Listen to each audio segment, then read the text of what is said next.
सत्कार होतोय, कृपया त्याचा त्यांनी स्वीकार करायचा आहे.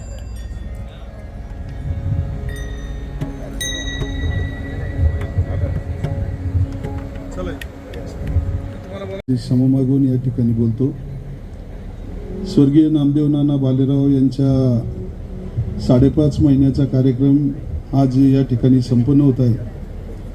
भालेराव परिवाराच्या माध्यमातून आपल्या स्वर्गीय नामदेवराव भालेराव यांच्या स्मृती आठवणी जिवंत ठेवण्याचं काम या कार्यक्रमाच्या माध्यमातून सातत्यानं या परिवाराच्या माध्यमातून होणार आहे. खऱ्या अर्थानं दसऱ्याच्या दिवशी आम्हाला थोडा यायला उशीर झाला, त्यामुळं त्यांचे जावई पत्रकार कोंडीभाऊ पाचारणे असतील, त्याचबरोबर सरपंच कविताताई पाचारणे असतील, त्यांच्या सुनबाई योगिताताई असतील, यांनी या ठिकाणी आजच्या कार्यक्रमाला यावं असं या ठिकाणी सांगितलं.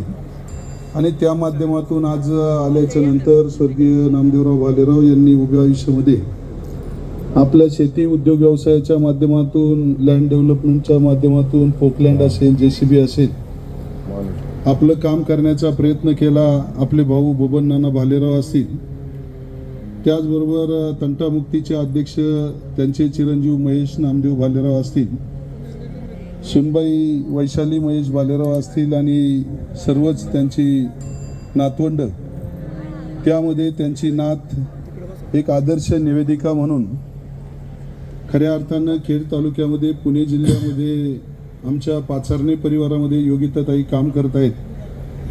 आणि त्या माध्यमातून पत्रकार क्षेत्रामध्ये आणि गावच्या तिनेवाडी गावच्या जडणघडणीमध्ये काम करणारे या परिवारातील कन्या कविताताई पाचारणे सरपंच यांनी आपले कोंडीभाऊ शेठ पाचारणे यांच्या बरोबरीनं त्या ठिकाणी सामाजिक आणि सर्व क्षेत्रामध्ये काम करताना आपण पाहत आहोत. अशा या नात्यागोत्यानं मोठा असणाऱ्या या कुटुंबाच्या माध्यमातून खऱ्या अर्थानं आज या 5.5 महिन्याच्या कार्यक्रमाच्या निमित्तानं येण्याचा योग आला.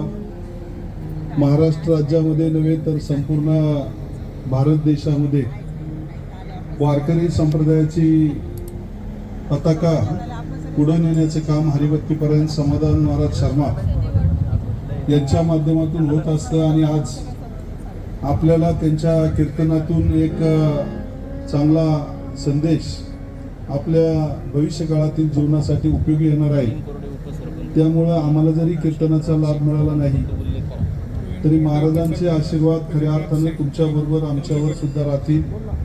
आज स्वर्गीय नामदेव नाना भालेराव यांना या 5.5 महिन्याच्या निमित्तानं वैयक्तिक माझ्या काळे परिवाराच्या वतीनं माझ्याबरोबर आलेले सहकारी पप्पूदादा राक्षे असतील, पाचारणे परिवार असेल आणि तिनेवाडी गावचे अनेक मंडळी या ठिकाणी उपस्थित आहेत. या सर्वांच्या वतीनं आणि आमच्या खेड तालुक्याच्या जनतेच्या वतीनं भावपूर्ण आदरांजली व्यक्त करतो आणि थांबतो. रामकृष्ण.